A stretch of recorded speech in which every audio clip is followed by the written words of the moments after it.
మన ప్రభువును రక్షకుడైన యేసుక్రీస్తు ప్రభువారి యొక్క నామంలో కూడి వచ్చిన మీ అందరికీ కూడా ప్రభు పేరట వందనాలు చెల్లిస్తున్నాను. గతించిన 4 నెలలు దేవుడు మనందరినీ ఆయన సిలువ చాటున ఆయన రెక్కల నీడలో కాచిన దేవునికి మనమందరము కూడా ఒకసారి 2 చేతులెత్తి దేవునికి స్తోత్రం చెల్లిద్దామా? ఈ భయంకరమైన ఎండల్లో దేవుడు తన సన్నిధానమును మనకు అనుగ్రహించి ఈ మే నెల మొదటి పునరుద్ధానపు ఆరాధనకి తీసుకొచ్చిన దేవాతి దేవునికి స్తోత్రము కలుగునుగాక. ఈరోజు ప్రభు బల్ల నిమిత్తము ఆయా ప్రాంతాల నుంచి, హైదరాబాద్ నుంచి, శ్రీకాకుళం నుంచి, ముత్రాస్పాలెం నుంచి, ఆయా ప్రాంతాల నుంచి దేవుని సన్నిధానమునికి వచ్చిన మీ అందరినీ నా దేవుడు దీవించి ఆశీర్వదించునుగాక. హల్లెలూయా. మంచిది ప్రియమైన దేవుని బిడ్డలారా, ఈరోజు కాసేపు దేవుని వాక్యాన్ని మనమందరము జాగ్రత్తగా, దయచేసి అనాలోచనగా ఎవరు ఉండమాకండి. దేవుని వాక్యము, దేవుని ప్రత్యక్షత మీ మధ్యలోనికి వస్తున్నప్పుడు మీరు బహు జాగ్రత్తగా దేవుని వాక్యమును విని వాటిని ఆచరణలో పెట్టినట్లుగా దేవుడు మిమ్మలను దీవించి ఆశీర్వదించునుగాక. హల్లెలూయా, హల్లెలూయా. కాబట్టి ప్రియ దేవుని సంగమా, ఈరోజు మనమందరము కూడా ఒక వ్యక్తిని గురించి మనము ధ్యానం చేసుకోబోతున్నాం. ఆ వ్యక్తి పేరు రాజైన ఉజ్జియా. అతని పేరేంటి? రాజైన ఉజ్జియా. అతని గురించి దేవుని లేఖనాలు ఎక్కడ రాయబడి ఉన్నాయంటే 2వ దినవృత్తాంతాల గ్రంథము 26వ అధ్యాయము 2వ దినవృత్తాంతాల గ్రంథము 26వ అధ్యాయము 3వ వచనాన్ని మనం అందరం చదువుకుందాం. ఉజ్జియా ఏలన ఆరంభించినప్పుడు 17 ఏండ్ల వాడై యెరూషలేములో 52 సంవత్సరములు ఏలెను. అతని తల్లి యెరూషలేము కాపరుస్తురాలు, ఆమె పేరు యొకల్యా. ఒక్క నిమిషం ఆగునానా, ఆ పైన 1వ వచనం కూడా చదువు. అంతటి యోధ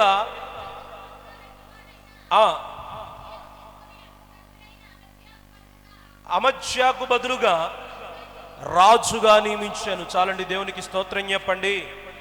హల్లెలూయా. ఇక జాగ్రత్తగా విందాం, జాగ్రత్తగా దేవుని వాక్యాన్ని విందాం. ఇటు గమనించండి. ఇంకా ఎవరిని గురించి మనం ధ్యానం చేసుకోబోతున్నాం? రాజైన ఉజ్జియా. ఉజ్జియా అను మాటకు అర్థం ఏమిటంటే యెహోవాయే నా బలము. ఏంటి చెప్పండి? రాజైన ఉజ్జియా యొక్క పేరుకు, ఉజ్జియా అనే పేరుకు అర్థం ఏమిటంటే యెహోవాయే, నా దేవుడే నా బలము. My God is my strength. నా దేవుడే నా బలము. దేవునికి స్తోత్రం చెప్దామా? చెప్పాలి, 2 చేతులెత్తి దేవునికి స్తోత్రం చెప్పాలి. అయితే రాజైన ఉజ్జియా యొక్క తండ్రి గారి పేరు ఏంటంటే మనం అందరం చదివాం, అమజ్యా. ఏంటి? అమజ్యా. తల్లి పేరు యొకల్యా. యొకల్యా యొక్క కుమారుడు ఉజ్జియా.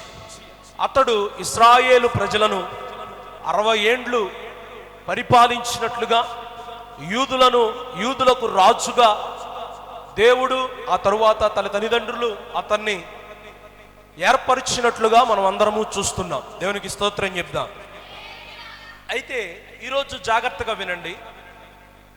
ఉజ్జియా జీవితం నుంచి దేవుడు మనతో ఏం మాట్లాడబోతున్నాడో జాగ్రత్తగా గమనించాలి.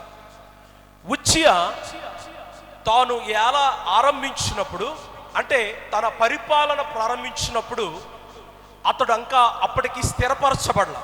ఏమవలా? స్థిరపరచబడలా. అతడు స్థిరపరచబడక ముందు ఎలాగున్నాడు, అతడు స్థిరపరచబడినాక ఎలాగున్నాడు, స్థిరపరచబడక ముందు ఎలాంటి ప్రవర్తన కలిగి ఉన్నాడు, స్థిరపరచబడిన తరువాత ఎలాంటి పరిస్థితిని కలిగి ఉన్నాడు.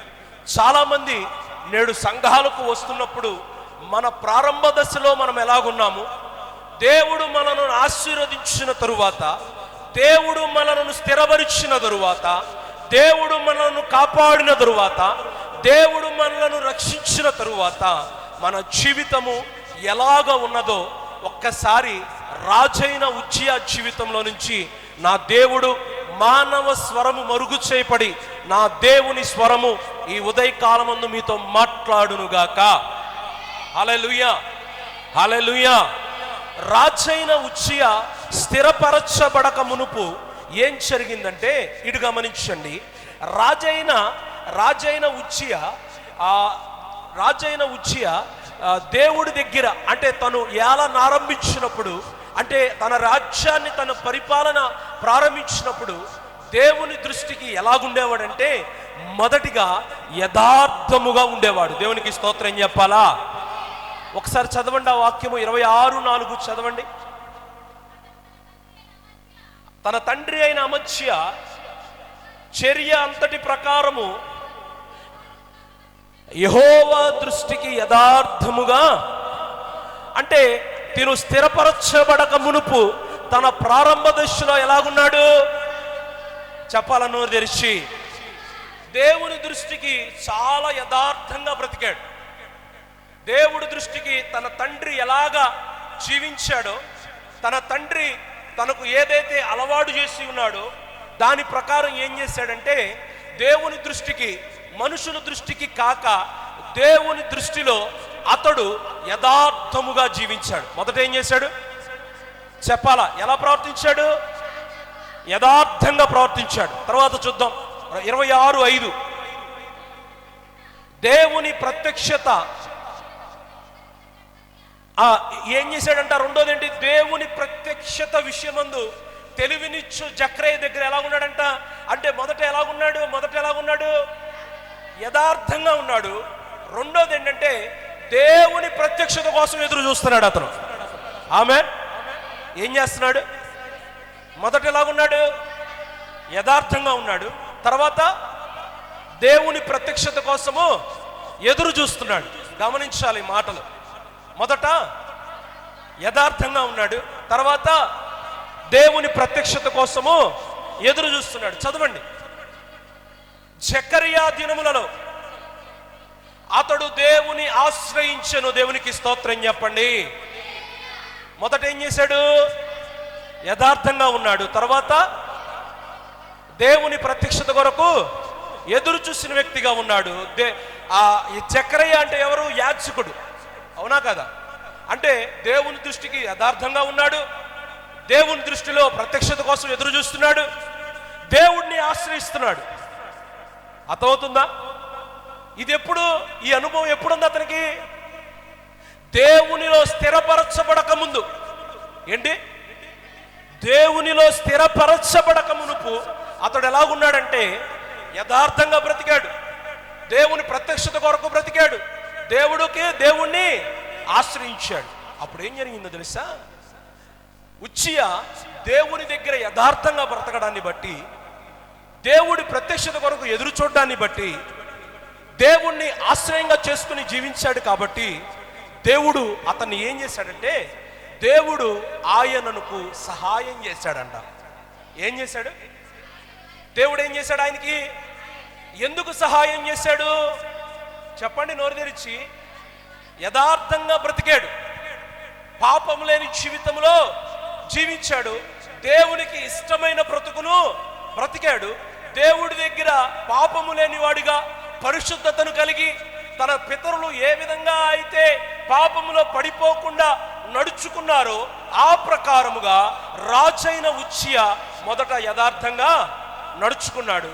తర్వాత మనుషుల కొరకు చూడకుండా దేవుడిచ్చే ప్రత్యక్షత కొరకు ఆయన ఎదురు చూశాడు. మూడోది ఏం చేశాడంటే తనకున్న దాన్ని ఆశ్రయము చేసుకుని జీవించకుండా దేవుణ్ణి ఆశ్రయము చేసుకుని జీవించాడు. దేవునికి స్తోత్రం చెప్పాలా? హల్లెలూయా. ఆ 5వ వచనం ఆఖరి లైన్ చదువునానా? అతడు యెహోవాను ఆశ్రయించినంత కాలము దేవుడు అతన్ని, అబ్బా దేవునికి స్తోత్రం చెప్పండి, హల్లెలూయా. ఇటు చూడండి, ఒక ఐదు విషయాలు. దేవుడు స్థిరపరిచినాక ఎలాగున్నాడో, దేవుడు స్థిరపరచబడక మునుపు ఎలా ఉన్నాడో కొన్ని విషయాలు మీకు నేను చెప్తా.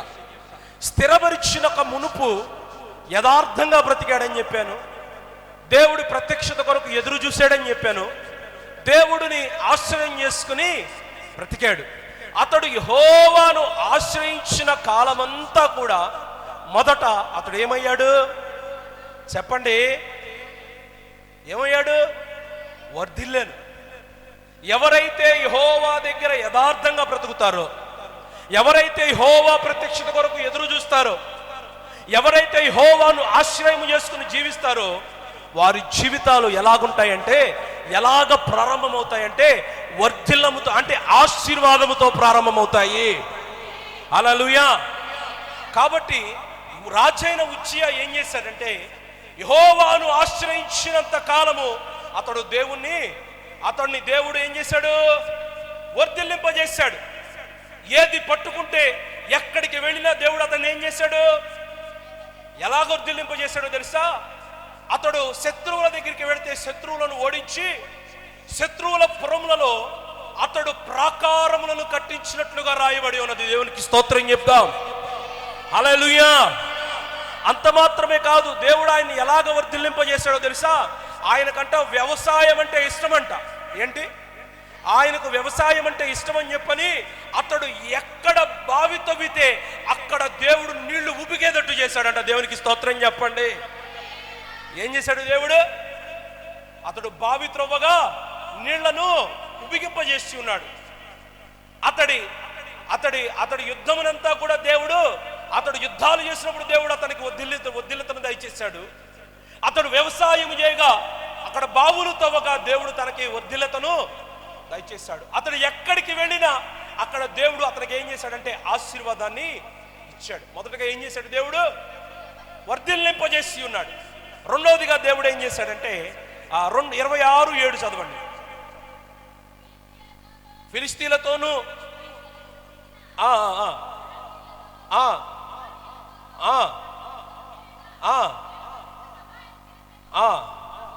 ఒక్క నిమిషం అక్కడ ఆగండి.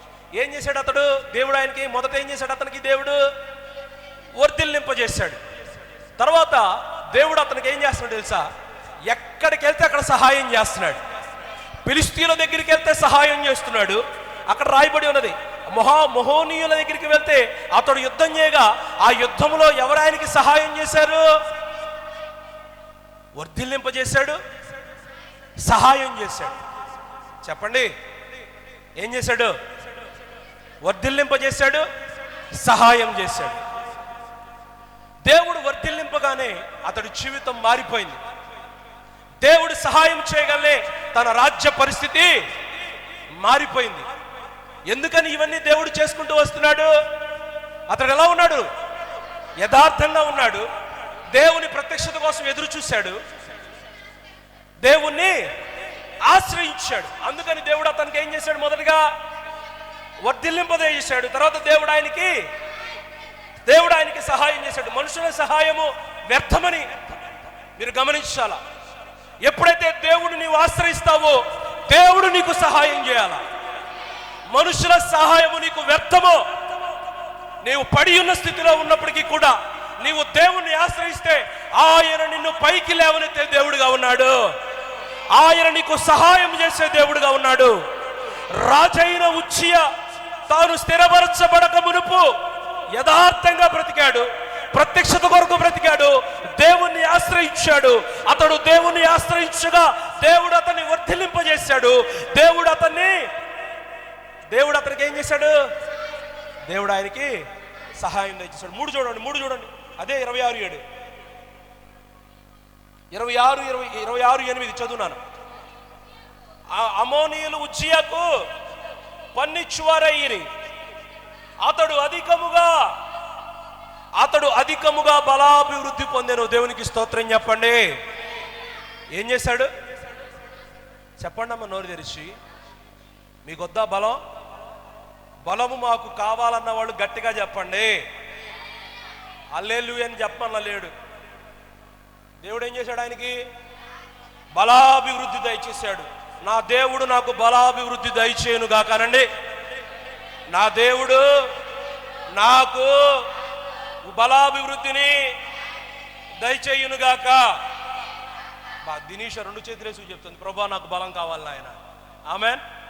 హల్లెలూయా. ఏం దయచేశాడంటే ఉజ్జియాకు దేవుడు మూడవదిగా బలాన్ని ఎక్కడ దయచేశాడు తెలుసా? ఏ రాజ్యంలో ఆయన వెళ్తే ఆయన చూసి భయపడేవాళ్ళు. కారణం ఏంటి? అతనిలో ఏముంది? దేవుని బలం ఉంది. ఆయన బలాన్ని దేవుడు ఏం చేశాడు? అధికము చేశాడు, అభివృద్ధి చేశాడు. వినపడుతుందా నా మాటలో? మొదట ఏం చేశాడు? వర్ధిల్లింపజేశాడు.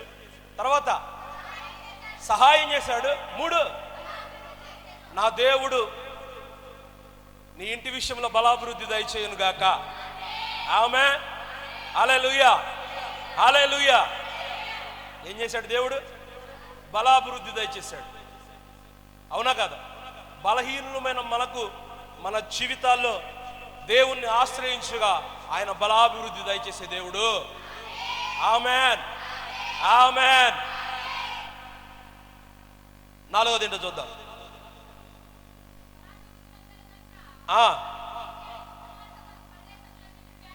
దేవునికి స్తోత్రం చెప్పండి. దేవుణ్ణి ఆశ్రయించాడు కాబట్టి ఇతడికి 4వదిగా కలిగిన ఆశీర్వాదం ఏంటో తెలుసా? కీర్తి కలిగింది. ఏం కలిగింది? ఈ బికమ్ ఏ ఫేమ్. ఆ దేశంలంతా, ఐగుప్తు దేశంలంతా అతని పేరేమైంది?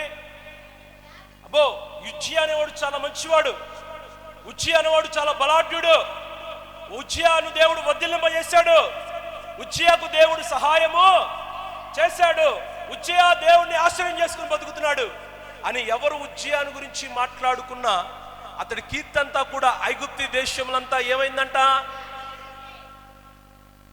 దేవుణ్ణి ఆశ్రయం చేసుకుని బ్రతుకుతే మన జీవితాలు అలా ఉంటాయి. ఆమేన్, హల్లెలూయా, హల్లెలూయా.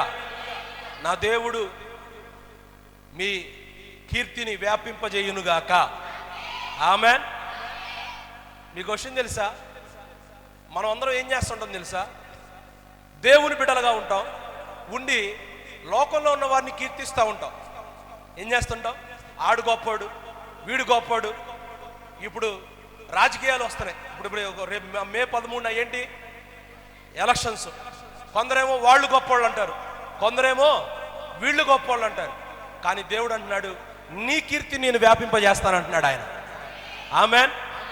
మనం ఎవరిని ఆశ్రయం చేసుకోవాలా? దేవుణ్ణి ఆశ్రయం చేస్తున్నప్పుడు దేవుడు ఏం చేశాడంటే ఉజ్జియా కీర్తిని ఏం చేశాడు? ఆ దేశంలోనే కాదు, పక్క దేశాల్లో కూడా ఏం చేశాడు? ఆమేన్, హల్లెలూయా. మంచివాడిగా వ్యాపింపజేసి ఉన్నాడా లేకపోతే చెడ్డవాడిగా వ్యాపింపజేసి ఉన్నాడా? మంచివాడిగా వ్యాపింపజేసి ఉన్నాడు. మొదట ఎలా బతికాడు? యథార్థంగా బ్రతికాడు. ఎలా బతికాడు? రెండోది ఎలా బ్రతికాడు? మూడోది ఎలా బ్రతికాడు? దాన్ని బట్టి మొదట ఆయనకి ఏం కలిగింది? రెండవది. 3 అధిక బలాభివృద్ధి. 4 ఐదోది ఏంటో చూద్దామా? ఐదోది ఏంటో చూద్దాం, చదవనా? ఉజ్జియా స్థిర యెరూషలేములో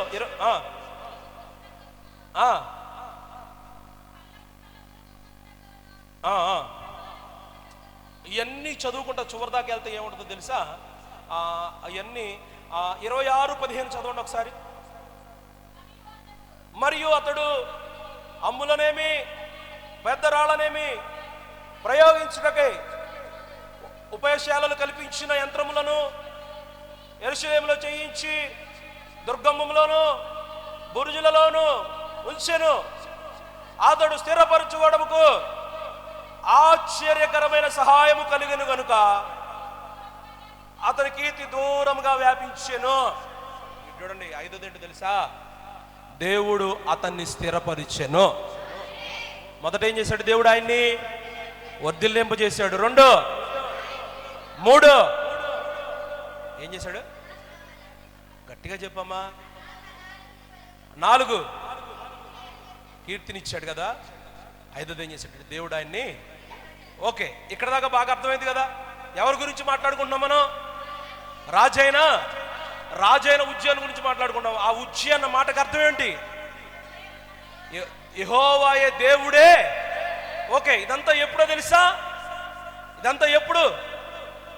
దేవుడు తనను స్థిరపరచక మునుపు. దేవుడు తనని స్థిరపరచక మునుపు యథార్థంగా బ్రతికాడు, ప్రత్యక్షతను గురించి ఎదురు చూశాడు, దేవుణ్ణి ఆశ్రయంగా చేసుకుని జీవించాడు.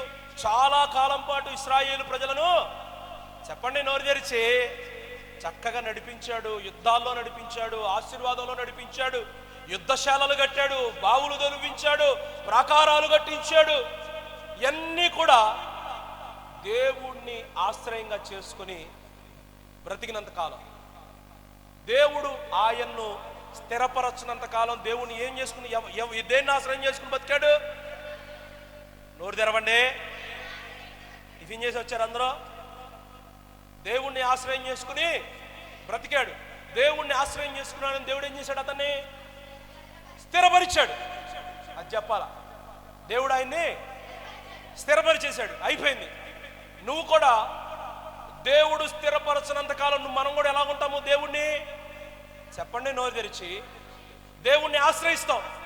ఏది కావాలన్నా ప్రభువా నాకు ఇది దయచేయి నాయన, అయ్యా తండ్రి నాకు యథార్థంగా బ్రతికే కృపను దయచేయి, నీ ప్రత్యక్షత కోసం ఎదురు చూసే కృపను దయచేయి ప్రభువా, నిన్ను నేను ఆశ్రయిస్తున్నాను అని అన్నే దేవుడు ఏం చేస్తాడంటే నిన్ను వర్ధిల్లింపజేస్తాడు, నీ కీర్తిని దేవుడు వ్యాపింపజేస్తాడు, నీకు బలాభివృద్ధిని దయచేస్తాడు, దేవుడు నిన్ను స్థిరపరుస్తాడు, సమస్తమును జరిగిస్తాడు. దేవుడు జరిగించిన తరువాత రాజైన ఉజ్జియా దేవుడు అతనికి ఎలాగ సహాయం చేశాడంటే అధిక సహాయాన్ని దయచేశాడు. ఇక్కడ దాకా సంఘం అంతా బాగానే ఉంటుంది, ఇక్కడ దాకా సంఘంలో ఉన్న వారందరూ బాగానే ఉంటారు. ఇదంతా ఏ అనుభవము? దేవుణ్ణి ఆశ్రయంగా చేసుకున్నంత కాలము. అంటే మీరు దేవుణ్ణి ఆశ్రయం చేసుకున్నంత కాలం దేవుడు మిమ్మల్ని ఏం చేస్తూ ఉంటాడు? స్థిరపరుస్తూనే ఉంటాడు. సరే, దేవుడు స్థిరపరిచేశాడు. ఎవరిని? చెప్పండి నోరు తెరిచి. రాజైన ఉజ్జియాని దేవుడు స్థిరపరిచేశాడు. స్థిరపరిచిన తర్వాత ఏం చేస్తున్నాడు తెలుసా? ఇక్కడ గమనించండి దేవుని వాక్యాన్ని. ఇప్పుడు దాకా మీకేం చెప్పాను? అవుట్లైన్సే చెప్పా. అంటే మీరు స్థిరపరచబడక ముందు దేవుణ్ణి ఆశ్రయంగా జీవించే వాళ్ళు ఎలా ఉంటారంటే, నేను చెప్పేది ఏంటంటే, మనం మొదటి రోజు బాప్తీసం ఎలాగ తీసుకున్నామో ఆ రోజు ఎంత పరిశుద్ధతను కలిగి ఎంత ప్రార్థనలో మనం ఉంటామో దేవుని రాకడ వరకు అలాగే ఉండాలి మనం. ఆమేన్, హల్లెలూయా. కుదురుతుందా అలాగా? కుదరదని చెప్పనే దేవుడు మీకు ఇవన్నీ కూడా ఉదాహరణగా మీ ముందు పెడుతున్నాడు. అలా ఉండకూడదు మీరు, అలా జీవించకూడదు మీరు, అలా సంఘం ఉండకూడదని, ప్రార్థనలో లేకుండా ఉండకూడదని, యథార్థత లేకుండా ఉండకూడదని, దేవుని ప్రత్యక్షత కోసం ఎదురు చూడకుండా ఉండకూడదని అపవాది మిమ్మల్ని ఏం చేస్తుందంటే బలహీనపరుస్తుంది. ఆమేన్, హల్లెలూయా. ఏం చేస్తుంది అపవాది? మిమ్మల్ని బలహీనపరుస్తుంది. దేవుణ్ణి నీవు ఎలా ఉండాలో తెలుసా? ప్రతి క్షణము, ప్రతి సెకను, ప్రతిరోజు దేవుణ్ణి ఆశ్రయంగా చేసుకుని నువ్వు జీవించాలా? ఆమేన్. దేవుణ్ణి ఆశ్రయంగా చేసుకుని జీవిస్తే ఉజ్జియా వలె యథార్థంగా నువ్వు బ్రతకాలా? ఉజ్జియా వలె దేవునికి ప్రత్యక్షత కోసం నువ్వు ఎదురు చూడాలా? అమ్మ ఇటు చూడండి, ఇటు చూడండి. చెప్తుంది వాక్యం మీతోనే. రోడ్డు మీద వెళ్ళాడో చెప్పట్లా నేను, వాక్యం మీకే చెప్తున్నా. అర్థమవుతుందా? ఎలా బ్రతకాలి మనము? ఎలా బ్రతకాలి? యథార్థంగా బ్రతకాలి. ఎలా బ్రతకాలి మనము? దేవుని ప్రత్యక్షత కోసము ప్రతిరోజు ఎదురు చూడాల. నిన్నే కదా ప్రభా నాతో మాట్లాడే, వాళ్ళు మాట్లాడమాక ప్రభా అంటావా? నిన్న మాట్లాడిన చుట్టం ఈరోజు మాట్లాడకుండా వెళ్ళిపోతేనే నువ్వు ఒక పూట అన్నం మానేస్తావు. అలాంటిది దేవుని ప్రత్యక్షత లేకుండా బ్రతికేస్తున్న బ్రతుకులు ఎన్నో, దేవుణ్ణి ఆశ్రయం చేసుకోకుండా బ్రతికేస్తున్న బ్రతుకులు ఎన్నో. అయితే నా దేవుణ్ణి నువ్వు ఆశ్రయించి బ్రతుకుదువుగాక. సరే, రాజైన ఉజ్జియా దేవుణ్ణి ఆశ్రయం చేసుకుని బ్రతికాడు. బ్రతికిన తరువాత దేవుడు ఆయన ఏం చేశాడు చెప్పండి? స్థిరపరిచాడు. మిమ్మల్ని కూడా నా దేవుడు స్థిరపరిచాడు అన్నవాళ్ళు దేవునికి స్తోత్రం చెప్పండి. హల్లెలూయా, హల్లెలూయా, హల్లెలూయా. స్థిరపరిచాడా దేవుడు? నిన్ను స్థిరపరిచాడు. అదే దేవుడు నిన్ను స్థిరపరిచాడా? నా దేవుడు నిన్ను సంపూర్ణంగా స్థిరపరచును గాక. ముదిమి వచ్చేంత వరకు నా దేవుడు స్థిరపరచును గాక. హల్లెలూయా, హల్లెలూయా. నా దేవుడు నీకు బలాభివృద్ధిని కలుగజేయును గాక. ఎండిన ఎముకలను తిరిగి దేవుడు జీవింపజేయును గాక. ఆమేన్. దేవుణ్ణి ఆశ్రయం చేసుకుని మనం బ్రతుకుదాం. సరే, రాజైన ఉజ్జియా దేవుణ్ణి ఆశ్రయం చేసుకుని దేవుడు ఆయన్ని స్థిరపరిచాడు. స్థిరపరిచిన తరువాత తన జీవితము ఎలాగ మారిపోయిందో ఈరోజు నా దేవుడు నీతో మాట్లాడునుగాక. దేవుడు స్థిరపరిచిన తరువాత చాలా మందిలో వచ్చే కొన్ని అవిధేయత, లేకపోతే దేవుడు స్థిరపరిచిన తరువాత చాలా మందిలో వచ్చే మారే అలవాట్లేంటో ఈరోజు రాజైన ఉజ్జియా జీవితంలో నుంచి దేవుడు మీతో మాట్లాడునుగాక. స్థిరపరిచేదాకా యథార్థంగా ఉంటాం, స్థిరపరిచేదాకా దేవుని ప్రత్యక్షత కొరకు ఎదురు చూస్తాం, స్థిరపరిచేదాకా దేవుని ఆశ్రయం చేసుకుని బ్రతుకుతాం. మనకలాగా రాజైన ఉజ్జియా కూడా అలాగే బ్రతికాడు. అయితే దేవుడు స్థిరపరిచినాక మొదట అతడు ఏం చేశాడో చూద్దాం. చదవండి, 26:16 చదవనానా. అయితే అతడు స్థిరపడిన తరువాత, అబ్బో ముందేమో రాయబడి ఉంది చూడండి, పైన వచనంలో ఏముంది? స్థిరపడవు వరకు. అదేగా రాయబడింది. 15లో ఏముంది? స్థిరపడు వరకు దేవుడి దగ్గర యథార్థంగా బ్రతికాడు, స్థిరపడు వరకు దేవుని ఆశ్రయం చేసుకుని బ్రతికాడు, స్థిరపడు వరకు దేవుని ప్రత్యక్షత కోసం ఎదురు చూశాడు. అందును బట్టి దేవుడు అతన్ని వర్ధిల్లింపజేశాడు. స్థిరపడిన తరువాత చదువునారా, అతడు స్థిరపడిన తరువాత అతడు మనస్సున గర్వించాడు. దేవునికి స్తోత్రం చెప్పండి. ఏం చేశాడంట మనసులో? అమ్మో, ఏం చేశాడన్నా? ఏది ఉండకూడదు అసలు మనలో. అపవాది పడిపోవడానికి కారణం ఏంటి? గర్వమేనా? ఇంకేమైనా ఉందా కారణం? గర్వమే. ఒక మనుష్యుడు పడిపోయిన, దేవదూతలు పడిపోయింది కారణం ఏంటి? గర్వంతో, హృదయ గర్వంతో పడిపోయారు. వినిపిస్తుందా? దేవదూతలు పడిపోవడానికి కారణం ఏంటి? గర్వం. అరణ్యంలో ఉన్న సంఘము పడిపోవడానికి కారణం ఏంటి? గర్వం. రాజైన ఉజ్జియా చెడిపోవడానికి కారణం ఏంటి? దేవుడు అతన్ని స్థిరపరచినంత వరకు దేవుణ్ణి ఆశ్రయంగా చేసుకుని బ్రతికాడు. దేవుడు ఆయన్ని స్థిరపరిచిన తరువాత తన మనస్సున ఏం పుట్టింది? ఏం పుట్టాలి అసలు? గర్వంగాని బదులు ఏం పుట్టాలి అసలు? ఏం పుట్టాలో తెలుసా? వినయం పుట్టాల. ఆమేన్. దేవుడు నిన్ను హెచ్చించే కొలది నువ్వు తగ్గింపబడాల. దేవుడు నన్ను హెచ్చించాడు కదా అని తల ఎగరేసి తిరిగామనుకో, నీ తల ఎత్తిన దేవుడు అతని కీర్తి ఇచ్చాడా లేదా? ఇచ్చాడా లేదా? మనం అనుకుంటాం నా అంత గొప్పోడు లేడు అని చేతులు కొడతాం, కాళ్ళు కొడతాం. అర్థమవుతుందా? అలాగే రాజైన ఉజ్జియా ఏం చేశాడు తెలుసా? ఈ మాటలు వింటే నువ్వు బాగుపడతావు, వినకపోయావనుకో నీ చెవుల్లో ఏముంది? గర్వం ఉంది. నీ హృదయంలో ఏముంది? గర్వం ఉంది. నిన్ను దేవుడు హెచ్చిస్తుంటే నువ్వేం చేయాలంటే తగ్గింపబడాల. ఆమేన్, హల్లెలూయా. దేవుడు హెచ్చిస్తున్న కొలది, దేవుడు నిన్ను స్థిరపరుస్తున్న కొలది, దేవుడు నిన్ను వర్ధిల్లింపగలది, నువ్వేం చేయాలి తెలుసా? ప్రతిరోజు తగ్గింపబడాలా. ప్రతిరోజు నిన్ను బట్టి నీ దేవుడు నామం హెచ్చింపబడాలా. అంతేగాని మనుషులు నన్ను పొగడలేదేంటి, మనుషులు నన్ను హెచ్చించట్లేదేంటి, మనుషులు నన్ను చూసి నన్ను చూసి మాట్లాడుకోవట్లేదేంటి? వీడికేం పుట్టింది మనసులో? వీడు వర్ధిల్లింపడానికి, ఈ రాజైన ఉజ్జియా వర్ధిల్లింపబడానికి కారణం అతనా? మరి ఎందుకు వచ్చింది అతనికి గర్వం? ఎప్పుడైతే నువ్వు వర్ధిల్లుతావో, ఎప్పుడైతే నువ్వు స్థిరపరచబడతావో, గర్వం అనేది ఒక దురాత్మ. ఏంటిది? అపవాది హృదయంలో ఏం పుట్టింది?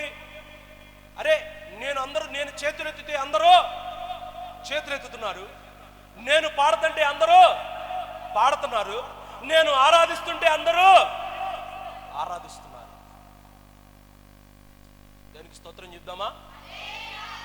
అలాగా అపవాది ఆలోచించి ఏం చేసిందంటే, నేను ఎత్తితేనే కదా దేవుడికి చేతులు ఎత్తాలి ఎవడైనా అని చెప్పని తనకు తాను హృదయంలో గర్వించి దేవుని సన్నిధి నుంచి పాతాళంలోనికి, చీకట్లోనికి దేవుని సన్నిధిలో నుంచి, దేవుని మహిమలో నుంచి పడిపోయింది.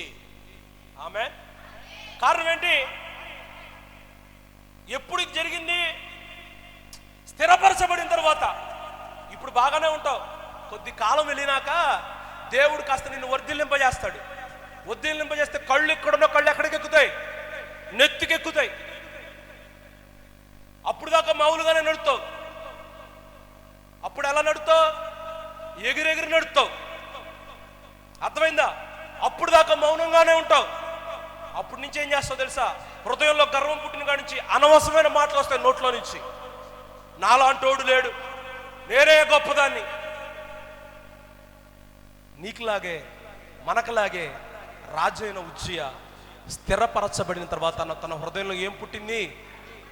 ప్రియమైన దేవుని బిడ్డలారా, ఒకవేళ ఈరోజు కాసేపట్లో మనం అందరము ప్రభు బలను సమీపిస్తున్నాం. ప్రభు బలను సమీపిస్తున్న నీవు ఇంకా నీ హృదయ గర్వము చేత, నీ హృదయ ఆలోచనల చేత, నీ హృదయం దేంతో నింపబడాలో చెప్పాను? వినయముతో, తగ్గింపుతో, ప్రార్థనతో, దేవుని ఆత్మతో నింపబడాలా. ఎవరైతే దేవుని ఆత్మ చేత నింపబడతారో వాళ్ళు తగ్గింపబడతారు. ఎవడైనా ఒక మాట నిన్ను అన్నాడు అనుకో, ఏమన్నా అరిగిపోతావు పక్కన. ఎమ్మటే ఏం చేస్తాం మనం? దేవునికి స్తోత్రం చెప్పండి. హల్లెలూయా. రాజైన ఉజ్జియాకి ఏమొచ్చింది? గర్వం వచ్చిందండి. ఎప్పుడు? జాగ్రత్త, నువ్వు స్థిరపడిన తర్వాత నీ హృదయంలోకి ఏ రాకూడదు? నిన్ను చూసిన వాళ్ళు ఏమనుకోవాలి తెలుసు? అబ్బా ఏమండి, ఇతను ఇంతకన్నా ముందు ఇంకా తగ్గింపబడుతున్నాడండి. ఆమేన్. హల్లెలూయా. మీకు విషయం తెలుసా? యేసుక్రీస్తు ప్రభువారి కన్నా గొప్పవాళ్ళు ఎవరైనా ఉన్నారా ఈ భూలోకంలో? ఆయన భూమి మీద జీవించినప్పుడు ఎంతగా తగ్గించుకున్నాడో తెలుసా? ఆయన ఇంకా రేపు మరణానికి అప్పగింపబడుతున్నాడంటే ఈ రాత్రి శిష్యుల కాళ్ళను కడిగాడు. ఇక నేను ఇంకా బ్రతికినంత కాలం బ్రతికేనయ్యా, చేసినంత కాలం సేవ చేశా, చేసినంత కాలం అద్భుతాలు చేశా, చేసినంత కాలం ఆశ్చర్యాలు చేశా, చేసినంత కాలం చచ్చిపోయిన వాడిని లేపా, చేసినంత కాలం అందరినీ ముట్టా అని ఆయన గర్వపడలా. ఆయన ఏం చేశాడు తెలుసా? చనిపోతా ఇంకా రేపు అప్పగింపబడుతున్నాడని కూడా ఈ రాత్రి శిష్యుల కాళ్ళను కరిగి ఒక మాదిరిని మన కోసం పెట్టి వెళ్ళిపోయాడు ఆయన. హల్లెలూయా. నీవు హెచ్చించగలిగిన కొలది నీవు వెళ్ళి కింద కూర్చున్న నిన్ను దేవుడు ఒక స్థానం ఇచ్చి కూర్చోబెట్టాడు అనుకోండి. పూరిపాకలో ఉన్న నిన్ను మంచి భవనంలోనికి తీసుకువెళ్ళాడు అనుకోండి. చిన్న స్థితిలో ఉన్న నిన్ను దేవుడు గొప్ప స్థితిలోనికి తీసుకెళ్ళాడు అనుకోండి. అది నీ గొప్పతనం కాదు, నా దేవుని గొప్పతనం. ఆమేన్. హల్లెలూయా. నీ పక్కన పని చేస్తున్న వాళ్ళు ఇంకా కింద స్థితిలోనే ఉన్నారు, కానీ దేవుడు నిన్ను ఆశ్రయించి పై స్థితికి నీవు ఉన్న స్థానము ఇది నా వల్ల నీకు కలిగిందంటే అది నీ హృదయ గర్వము. రాజైన ఉజ్జియా కూడా ఏమనుకున్నాడు తెలుసా? ఇది నా హృదయ గర్వము, ఇది నా వల్ల కలిగిందని చెప్పని తన హృదయంలో ఏం పొందుకున్నాడు? చెప్పండి, నోరు తెరిచి చెప్పండి అమ్మా. గర్వాన్ని తెచ్చుకున్నాడు. రెండోది చూద్దామా?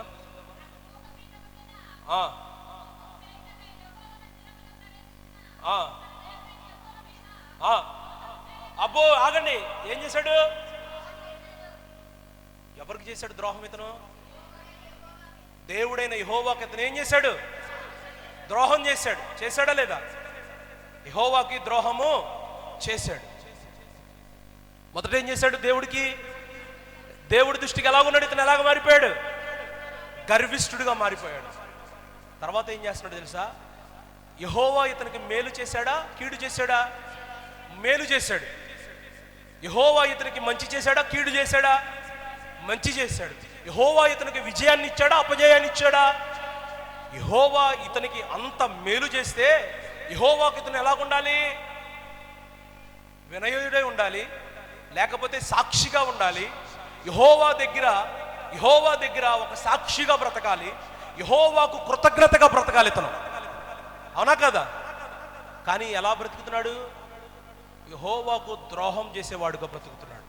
ప్రియమైన సంగమా, ఈరోజు దేవుడు మాటలు ఆలకిస్తున్న నీవు రాజైన ఉజ్జియా వలె దేవుడు నీకు మేలు చేసిన, దేవుడు నీకు రక్షణ ఇచ్చిన, దేవుడు నీకు స్థితి ఇచ్చిన, దేవుడు నీకు అంతా మంచి చేసిన దేవుడికి నమ్మకమైన వాడిగా, దేవుడికి నమ్మకమైన పాత్రగా, దేవుని దగ్గర తగ్గింపగలిగిన వాడిగా, లేకపోతే దేవునికి కృతజ్ఞుడిగా నీవు జీవించట్లేదేమో. దేవుడికి ద్రోహం చేసేవాళ్ళ నువ్వు బ్రతుకుతున్నావేమో. దేవుని నామానికి అపకీర్తి వస్తుందేమో నీ మూలన, నీ మాటల మూలన అపకీర్తి వస్తుందేమో, నీ ప్రవర్తన మూలన అపకీర్తి వస్తుందేమో. నీ మాటల వల్ల, నీ చూపుల వల్ల, నీ ప్రవర్తన వల్ల దేవునికి నువ్వు ద్రోహం చేస్తున్నావేమో. పరిశుద్ధాత్మ దేవుడు ఈరోజు నీతో మాట్లాడుతున్నాడు. దేవునికి సంఘము కృతజ్ఞత కలిగి జీవించునుగాక. నీవు దేవునికి కృతజ్ఞత బలిగా నీవు అర్పింపబడుదువుగాక. హల్లెలూయా, హల్లెలూయా. ఎంతకాలము దేవుని నామాన్ని దూషిస్తావు, ఎంతకాలము దేవుని నామానికి ద్రోహం చేస్తావు, ఎంతకాలము సంఘాన్ని పాడు చేస్తావు, ఎంతకాలము నిన్ను పాడు చేసుకుంటావు. ఎవరికి ద్రోహం చేశాడు ఇతను? యెహోవా దేవునికి ద్రోహం చేశాడు. ఒకవేళ అలాంటి జీవితంలో నువ్వు జీవిస్తున్నావేమో. మందిరంలో ఉన్నప్పుడు బాగానే ఉండి, స్థిరపరచబడక ముందు బాగానే ఉండి, స్థిరపరిచిన తరువాత దేవునికి ద్రోహం చేస్తున్నావేమో. ఏ క్రియల చేతైనా సరే, ఇది చిన్నది ఇది పెద్దదని లేదు దేవుని దృష్టికి. ప్రతిదీ కూడా దేవుని దృష్టికి ఎలా బ్రతుకుతున్నావు నువ్వు? ద్రోహం చేసేవాళ్ళ బ్రతుకుతున్నావేమో, ద్రోహం చేసేదాల్లో బ్రతుకుతున్నావేమో, దేవుడికి అపకీర్తి తెచ్చేవాళ్ళ బ్రతుకుతున్నావేమో. అందుకనే అంటాడు, మిమ్ములను బట్టే కదా అన్ని జనుల్లో నా నామం ఏమవుతుంది? చెప్పండి అమ్మ, నోరు తెరిచి. అర్థమవుతుంది నా మాటలు? అర్థమవుతుంది అన్నవాడు దేవునికి స్తోత్రం చెప్పండి. ఎలా ఉండాలి? యెహోవాకి మనం ఎలా చేసేవా? యెహోవా దృష్టికి మనం ఎలా ఉండాలి? కృతజ్ఞతగా బ్రతకాలి. ఆమేన్. అంతే తప్ప దేవుడికి ద్రోహం చేయకూడదమ్ము. ఈరోజు సంఘాల్లో చాలా మంది ఏం చేస్తున్నారు తెలుసా? వినాలి, దేవునికి ద్రోహం చేసి, దేవునికి ద్రోహం చేసి మందిరానికి, దైవజనుడికి వ్యతిరేకంగా బ్రతుకుతున్నారు. ప్రభు బలను సమీపిస్తున్న నీవు నీ హృదయంలో ఎక్కడైనా యెహోవాకు ద్రోహం చేసావేమో, నీ శరీరం ద్వారా యెహోవాకు ద్రోహం చేసావేమో, నీ ప్రాణము ద్వారా యెహోవాకు ద్రోహం చేసావేమో, నీ జీవితం ద్వారా యెహోవాకు ద్రోహం చేసావేమో. నేటి నుంచి వాటిని విడిచిపెట్టుదువుగాక. ఆమేన్. హల్లెలూయా, హల్లెలూయా. మొదటేం వచ్చింది తనకి? గర్వం వచ్చింది. రెండు, చదవండి. యాజకుడైన అజర్యాయు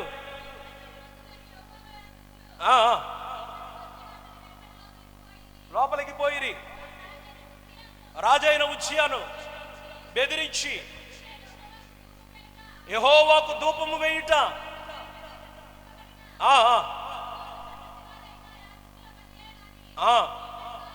ఒక నిమిషం ఆగండి. రాజైన ఉజ్జియా అతడు యాజకుడా? అతడు యాజకుడా? కాదు. అతడెవరు? రాజు. ఇంకో రకంగా చెప్పాలంటే ఒక విశ్వాసి. అవునా కదా? దేవుడు నీకు ఏ పని చెప్తే ఆ పని చేయాలి నువ్వు, అంతే. ఆమేన్. లైవ్లో ఉండిపోయాలి, లేకపోతే ఇవాళ మీ పని ఉండేది. దేవుడు ఏ పని, ఉజ్జియా తన పని చేశాడా లేకపోతే దైవజనుల పని చేశాడా? నీ పని నువ్వు చేస్తే చాలు. సంఘంలో నీ పని ఏంటి? సంఘంలో చెప్పండి, ప్రార్థన చేయాలా? దేవునికి సాక్షిగా సంఘంలోనైనా నీ ఇంట్లో ప్రార్థన చేయవా? కొంతమందికి, అంటే నేను ఎవరిని విమర్శించట్లేదు, గుర్తుపెట్టుకోండి, కొంతమందిని ప్రార్థన చేయమంటే ఇంట్లో చేయరు. ఏంటి? ఇంట్లో చేయరు, ఇక్కడికి వస్తారు, వచ్చి ఆది కాండం నుంచి ప్రకటన గ్రంథం దాకా ప్రార్థన చేస్తారు. పుట్టినది మొదలుకొని చచ్చిపోయేంత వరకు ఆ పని కాదు మన దేవుడు మనం కోరుకుంటాం.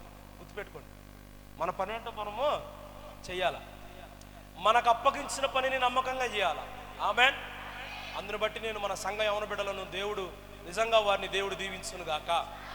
ఈ మందిర ఆరంభం నుంచి నా చేతికి ఏ మట్టి వాళ్ళు అంటని ఇట్లా. ఆమేన్. ప్రతి శనివారం భక్తి శ్రద్ధలతో వారన్ని పనులు చేసేస్తున్నారు. ఒక శనివారమే కాదు, దేవుని మహాకృపను బట్టి ప్రతిరోజు ఇక్కడ ప్రార్థన జరుగుతుంది. ఆమెన్. ఇంకా గొప్ప సాక్ష్యం ఏంటంటే మందిరం ఓపెనించి ఈ రోజు వరకు ఒక్కరోజు కూడా మందిరానికి మోతైలా. ఆమెన్. ప్రతిరోజు ఏదో పరిచర్య ఉంటుంది. ఆమెన్. వింటున్నారా? రాజైన ఉజ్జయ ఏం చేశాడు? ఇక్కడ ఏం చేశాడు చెప్పమ్మా? మూడోది ఏం చేశాడు? ఆయన పని కానిది. అందుకని యాజకులు వచ్చి అంటున్నారు, అయ్యా ఇది నీ పని కాదు, సంఘములో నీ పని కానిది చేస్తున్నావేమో జాగ్రత్త. నీ పని ఏంటో తెలుసా? దేవునికి నీ ప్రార్థన ద్వారా ధూపం వేయాల. సంఘములో నా పని కానిది ఏంటండి అని అనుకుంటున్నావేమో. సంఘములో నీ పని కానిది ఏంటంటే సంఘానికి వచ్చి ఊసులు చెప్పుకుంటున్నావేమో, సంఘానికి వచ్చి కాలాన్ని వృధా చేస్తున్నావేమో, సంఘానికి వచ్చి దైవజనుడికి వ్యతిరేకంగా మాట్లాడుతున్నావేమో, సంఘానికి వచ్చి దైవజనుడి వెనకాల సణుగుకుంటున్నావేమో, సంఘానికి వచ్చి దేవునికి ద్రోహం చేస్తున్నావేమో, సంఘానికి వచ్చి దేవుడికి ఇష్టం లేని ప్రవర్తనలో జీవిస్తున్నావేమో. అది నీ పని కాదు. ఆమేన్. నీ పని దేవునికి సాక్షిగా బ్రతకడమే. దేవుడు కొంతమంది పనులు కొన్నిటికే దేవుడు అప్పగించాడు. నీ పని కాని పని సంఘంలో చేస్తున్నావేమో జాగ్రత్త. నీ పని కాని పని ఇంటిలో చేస్తున్నావేమో జాగ్రత్త. నీ పని కానిది సమాజంలో చేస్తున్నావేమో జాగ్రత్త. వినిపిస్తుందా? ఇప్పుడు ఇప్పుడు ఇప్పుడు చెప్పాలా? మనమందరం ఎవరో దేవుని సంఘాలు. గుర్తుపెట్టుకోండి. ఇప్పుడు వినండి మాటలు. కాసేపట్లో మనం దేన్ని ఆచరించబోతున్నాం? ఇదేంటిది? ఇది పరిశుద్ధమైనది. అవునా కదా? పరిశుద్ధమైనది ఆచరించే మనము అపరిశుద్ధ కార్యక్రమాల్లో పాల్గొనొచ్చా? అదేంటి? మన పనా?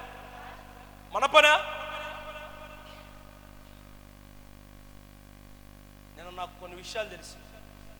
అదేంటంటే ఈ గ్రామంలోనికి కొంతమంది ప్రముఖులు వస్తే నేడు ప్రభు బలను సమీపించే వాళ్ళు నిన్న వాళ్ళకి వెళ్ళి హారతులు దండాలు పడుతున్నారంట. అదా పరిశుద్ధ కార్యం? అదా మన పని సమాజంలో? దేవుడు అందుకని నిన్ను నన్ను పెట్టింది. ఎందుకు పెట్టాడు దేవుడు నిన్ను నన్ను? పరిశుద్ధంగా బ్రతుకు. ఆమేన్. నీకన్నా ఎక్కువసేపు మాట్లాడగలను నేను పాలిటిక్స్ గురించి, నీకన్నా ఎక్కువ తెలుసు నాకు పాలిటిక్స్ గురించి. బట్ నేను ప్రతిసారి కూడా నా దేవుడు నాకు ఏ పని అప్పచెప్పాడో ఆ పనిని బట్టి జాగ్రత్తగా ఉంటా. ఆమేన్. ఈ నోట నా దేవుని తప్ప మరి ఒకరిని కొనియాడను. ఆమేన్. నా పనేంటో నాకు తెలుసు. ఆమేన్. నీ పనేంటో నువ్వు జాగ్రత్తగా ప్రవర్తించు.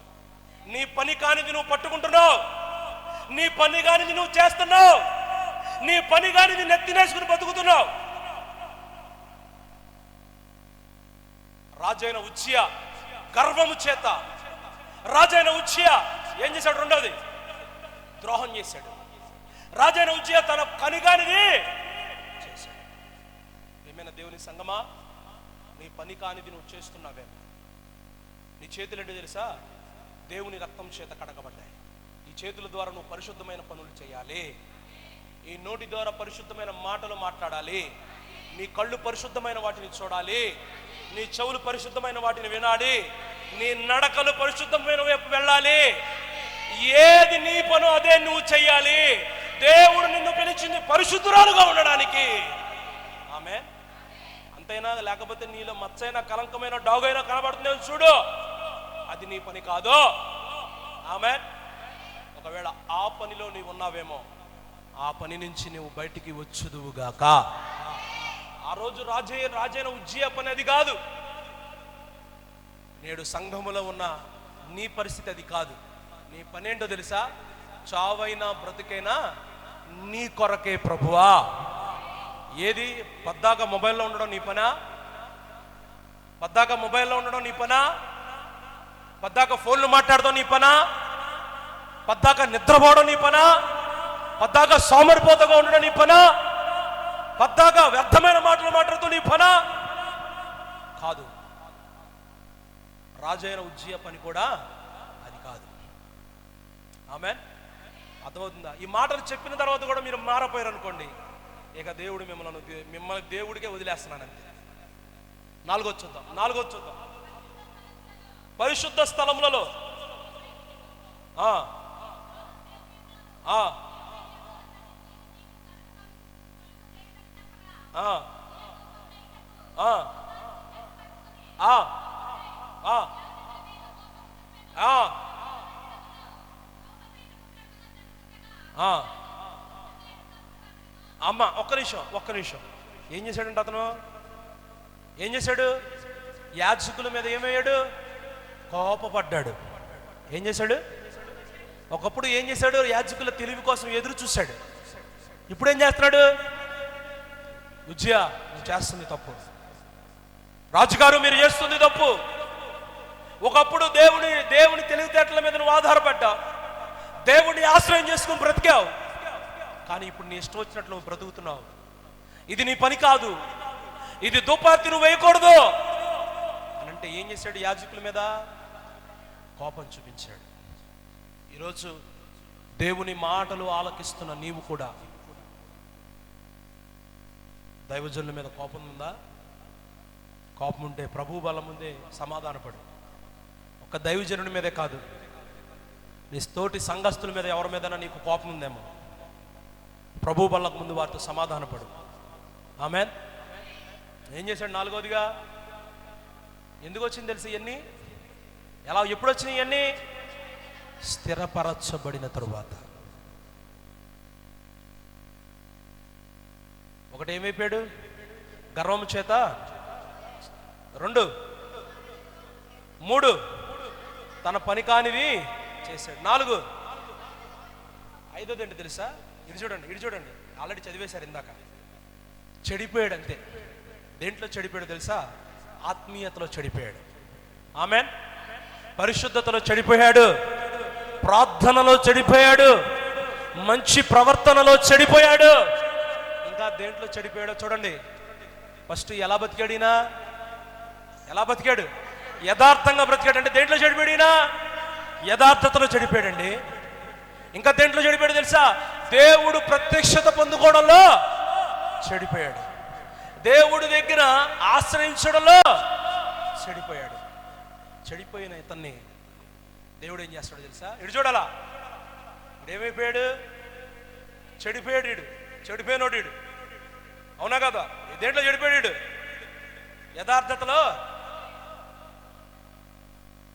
3 దేవుడిని ఆశ్రయించడంలో చెడిపోయాడండి. చెడిపోయినోడిని ఏం చేశాడు దేవుడు? మొత్తాడు. ఏం చేశాడు దేవుడు? రవి ఏం చేశాడు? దేవుడు ఇతన్ని మొత్తాడు. ఏం చేశాడు? మొత్తితే అతడి ఎక్కడొచ్చిందో తెలుసా? అడిగి కుష్ఠరోగం నొసట మీద వచ్చిందంట. ఎక్కడొచ్చింది? నొసట మీద. ఒకవేళ శరీరంలో ఎక్కడైనా వస్తే దాసేసుకునేవాడేమో. నొసట మీద కుదిరిద్దా? నాకు రాత్రి అర్థం కాల, నొసట మీద దేవుడు ఎందుకు మొత్తాడా అని. మొన్నటి దాకా ఇతని కీర్తి ఏమైంది? చెడిపోయిన తర్వాత నొసట ఏమొచ్చింది? ఎందుకు వచ్చింది? గర్వం మూలాన. స్థిరపరచబడిన తర్వాత చెడిపోయాడు అంతే, ఒకటే మాట.